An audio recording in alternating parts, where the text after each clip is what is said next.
Workability of concrete slump cone test measurement method. Slump cone test measurement method के बारे में आज हम देखेंगे कि स्लम्प कोन टेस्ट मेथड कैसे, how to measure workability using slump cone को यूज़ करके कैसे वर्केबिलिटी मेजर करते हैं, इसका एपरेटस क्या होता है और इसकी सूटेबिलिटी क्या होती है। इस वीडियो में हम ये जानने की कोशिश करते हैं। CCA civil construction and engineering academy में आपका स्वागत है। वर्केबिलिटी ऑफ कंक्रीट, सबसे पहले हम जानते हैं कि वर्केबिलिटी आखिर होती क्या है जिसको हम मेजर करने जा रहे हैं। वर्केबिलिटी होती है a concrete is said to be workable if it is easily transported, placed, compacted and finished without any segregation. यानी कंक्रीट को हम वर्केबल तब बोलते हैं जब ये इजिली, आसानी से ट्रांसपोर्ट हो सके, प्लेस हो सके, कंपैक्ट हो सके और फिनिश हो सके without any segregation. Workability of concrete के बारे में और इसके फैक्टर्स जो अफेक्ट करते हैं वर्केबिलिटी को, इसके बारे में हमने सेपरेट वीडियोस बना रखे हैं, आप चाहें तो उनको देख सकते हैं। नेक्स्ट है आपका कि वर्केबिलिटी ऑफ कंक्रीट में methods of measurement of workability of concrete, यानी कोड IS कोड 456 ने, IS कोड 456 और IS कोड 1199 ने कौन कौन सी 4 मेथड्स हैं जो मेजरमेंट ऑफ वर्केबिलिटी के लिए रिकमेंड की हुई है, वो हम देखते हैं। सबसे पहले है स्लम्प कोन टेस्ट, दूसरा है आपका कंपैक्टिंग फैक्टर मेथड टेस्ट, तीसरा है आपका फ्लो टेबल टेस्ट और चौथा है BB कंसिस्टेंसी मेथड टेस्ट। अब आप ये सोचेंगे कि ये 4 मेथड्स की एक ही चीज को मेजर करने की जरूरत क्या है, क्यों ना हम एक ही मेथड से सारी एक ही मेथड से वर्केबिलिटी को मेजर करें। 4 अलग अलग टेस्ट की क्यों जरूरत है?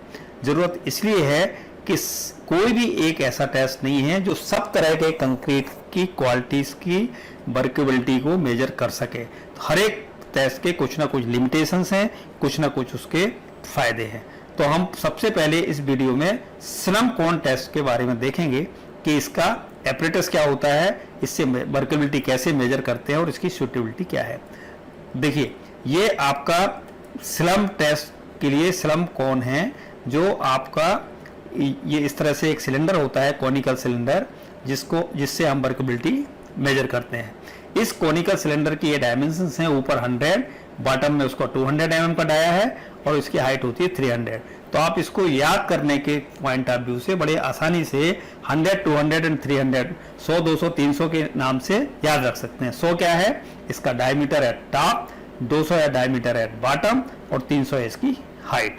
ये दोनों एंड पे खुला रहता है, ओपन रहता है और इसके नीचे एक जो ना प्लेट लगी रहती है, यहाँ इसके ऊपर एक आप ये कह सकते हैं लीवर लगा रहता है, जिससे हम जो उसकी कंक्रीट की हाइट नापते हैं।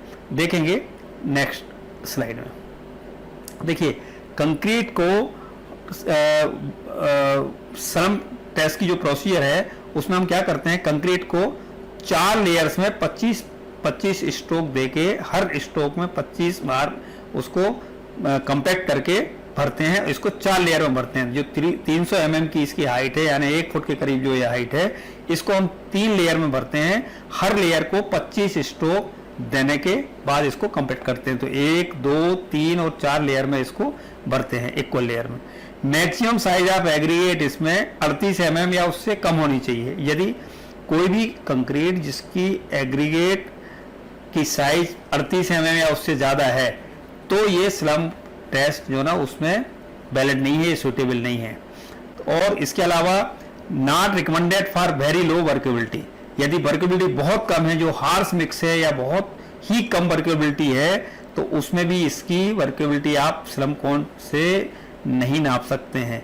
या फिर वेरी हाई वर्केबिलिटी, यानी जिस तरह से कि आपने जैसे ही ये कोन उठाया और पूरा का पूरा वो कोलैप्स हो गया, तो उसकी वर्केबिलिटी भी आप नहीं नाप सकते हैं। तो अमूमन क्या होता है कि आपकी 20-25 mm से लेके 150-60 mm तक का स्लम्प ही आप जो ना इसमें नाप सकते हैं।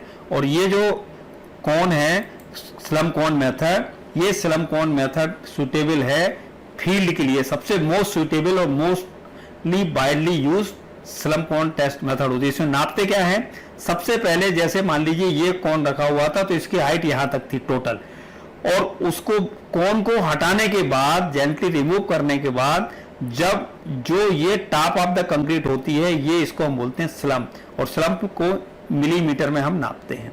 तो ये है कोलैप्स स्लम्प, यानी जो एकदम सीधे निकाला आपने और ये कोलैप्स हो गया। ये स्लम्प का टाइप है, ये शियर टाइप ऑफ स्लम्प बोलते हैं, कि जिसमें पूरी तरह से ये नहीं गिर रहा है, एक तरफ ऊपर रह गया, एक तरफ नीचे रह गया। तो इसका हम सेंटर ऑफ द अप्रोक्सीमेटली ये सेंटर को हम स्लम्प लेते हैं। और ये ट्रू स्लम्प ये होता है कि पूरा का पूरा जो है ना, ये पूरा कोलैप्स ना हो, इस तरह से रह जाए, तो ये जो होगा ये इसको हम स्लम्प बोलेंगे। तो ये mm में नापते हैं, और ये स्लम्प टेस्ट मेथड है एज पर IS code. Thank you very much.